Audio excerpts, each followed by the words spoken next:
Day 13, Job chapter 35, 36 and 37. If you sin, how does that affect him? If your sins are many, what does that do to him? We often imagine God pacing in heaven, anxiously reacting to our actions. But Elihu reminds us that God is not insecure about our failures. God's throne does not shake because we made a mistake. God is not diminished by our weakness. Instead, our actions affect us, not Him. Your habits shape your future. Your choices mold your character. Your sin affects your relationships, your peace, your clarity, not God's stability. This is not condemnation. It is freedom. It means you can return to God without fear because He was never weakened by your mistakes. God's power, nature, and holiness are not threatened by our mistakes. Elihu observes that people cry for relief, but they don't cry for wisdom. People want the pain to stop, but they don't want to change the lifestyle that caused the pain. Sound familiar? Many of us want a new year without working on new habits, new results with old routines, new blessings without new discipline. But Elihu challenges us. Don't just cry for deliverance, cry for direction. Ask God not only to remove the storm, but to reveal the lesson in the storm. Next comes a touch of confidence that can be best described as being cocky on the part of Elihu when he added this line, "Be assured my words are not false. One who has perfect knowledge is with you." No, he doesn't mean himself.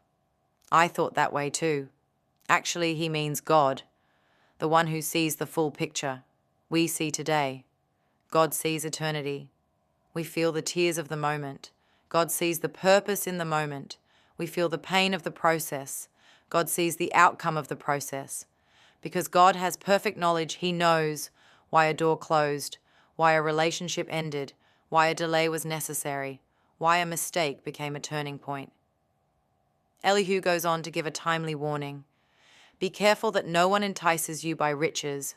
Do not let a large bribe turn you aside.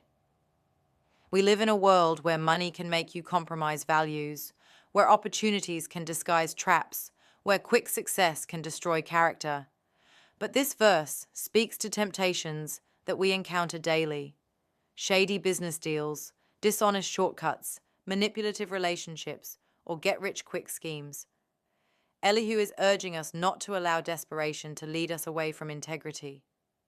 Kindly take note that sometimes the fastest way up is the fastest way down. Sometimes the hardest door to walk away from is the most dangerous door of all. In today's reading, we also come across where Job's friend reflects on nature. He brings the clouds to punish people, or to water the earth and show his love. The same cloud that brings a storm is also the cloud that brings rain, and the rain brings life. What does this tell us? The same experience that feels painful can also be purposeful. Delays may be protection. Disappointment may be redirection. Loss may be pruning. Setbacks may be preparation. So what looks like punishment may actually be nourishment. Sometimes God hides blessings inside discomfort. Thunder is an early signal that something is approaching. Today, God still gives thunder, warnings before storms. Is it that conviction in your spirit, a lack of peace, a closed door, a repeated sign, a person leaving, or a situation becoming uncomfortable? Instead of forcing what God is trying to prevent, Elihu invites us to listen. Pain usually arrives slow enough that we could have avoided it. So when you pray, ask the Lord to help you hear His warnings early. My last whisper for today comes from this line. You who swelter in your clothes when the land lies hushed under the south wind. Elihu is painting a picture of hot air, still wind, everything quiet but uncomfortable. The season just before a major weather shift.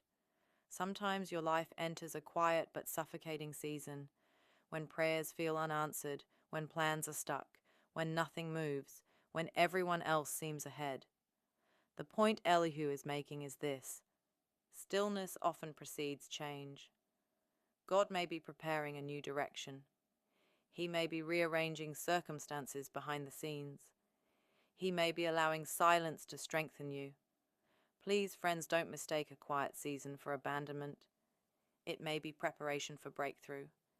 It is in chapter 37 that Elihu ends by pointing to creation: thunder, lightning, wind, rain, snow, clouds, sunlight. All of these, everything reminds us of one truth. The world is not out of control.